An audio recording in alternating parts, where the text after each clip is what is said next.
என்ன பண்ணனும் எனக்கு தெரியும். போன வேடி. ஏய், என்னைய பாக்குற? டேய்.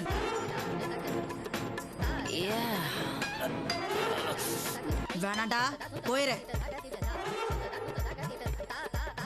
ஏய்.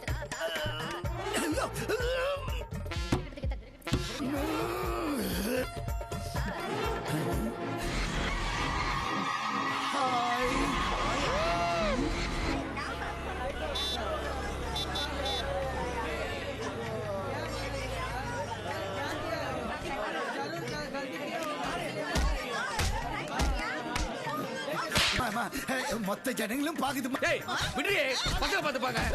போடா. ஹேய், விடு. பேசிட்டு ஏ கையால குறுமாக்குற. எங்கடா ஓடுற? Hi G. ஜி பாருங்க ஜி. பாப்பியாடா, பாப்பியாடா. ஐயோ என்னம்மா? உடுங்க ஜி, நல்லா ஊக்கம் வாங்கட்டும். பொம்பளை எப்படா கண்ணாடியில பார்த்த? இவளை நம்ம கேடி சாமியார்கிட்ட கோர்த்து விட்டா.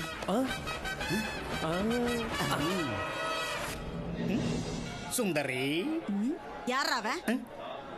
எப்பா அவளை பார்க்க பயமா இருக்குப்பா. கொன்றுவேன். நான் சொல்றது அப்படியே சொல்லியா. குழந்தாய், நான் தான் கூப்பிட்டேன். சாமி, என்ன எப்படி உங்களுக்கு தெரியும்?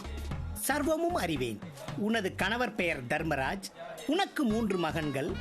முக்கியமான விஷயமாக காசிக்கு வந்திருக்கிறார். ஆமா சாமி. அரசியல்வாதி கணவனுக்கு அரசியல்வாதி கணவன் அரசாங்கத்தால் சில நெருக்கடி ஏற்பட்டிருக்கும். சில நெருக்கடி. அது அவன் விதி. அது அவன் விதி.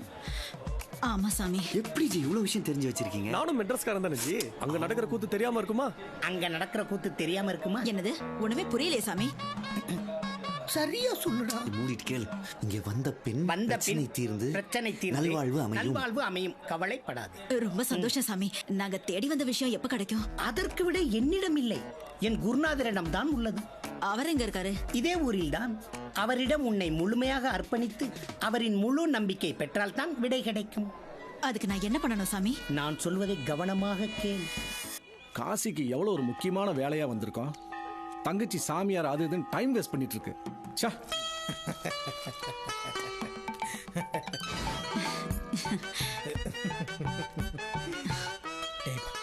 பகவானே, ஏன்டா இது மாதிரி அட்டுப்பாட்டில உள்ள பாத பூஜைக்கு 1 லட்சம் ரூபா கொடுத்துருக்காங்க. பெரிய பார்ட்டி, கொஞ்சம் அட்ஜஸ்ட் பண்ணிக்கங்க. அவரை வணங்கிய பின் அவர் உள்ளங்காலை சுரண்டு அதை ஏற்றுக்கொண்டால் பதிலுக்கு அவரும் சுரண்டுவார். அவர் சுரண்டும் வரை நீ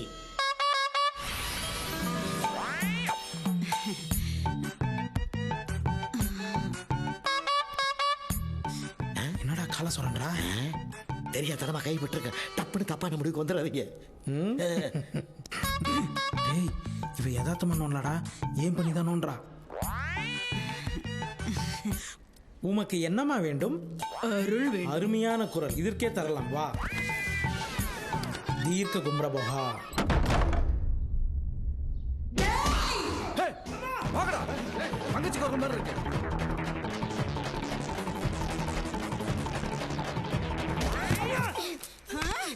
நீ எல்லாம் ஒரு சாமியாரு, உனக்கெல்லாம் ஒரு மடம். இது ஒரு மூஞ்சின்னு உன் மூஞ்சிக்கு நான் கேக்குதா? 5 அடி எக்ஸ்ட்ரா கூட வச்சிரு. ஆனா மூஞ்சி பத்தி எல்லாம் நீ பேசாத. அது உனக்கு தகுதி. சாவடிச்சிருவா அவனை. அண்ணே, இவன் வேற மாதிரி சாமியாரா இருக்கா. இவனை நம்ம இடத்துக்கு கொண்டு போய் வச்சு செய்யணும். செய்யறதுக்கு வேற என்ன சாம்பாரா? சாமியாரமா? என் பகவான் மேல யாரு கையாவது பட்டுச்சு பகவானே, ஏதாவது ஒண்ணு பண்ணுங்க. வெயிட் பண்றா, இவனுக்கு பண்ணுவானுங்க.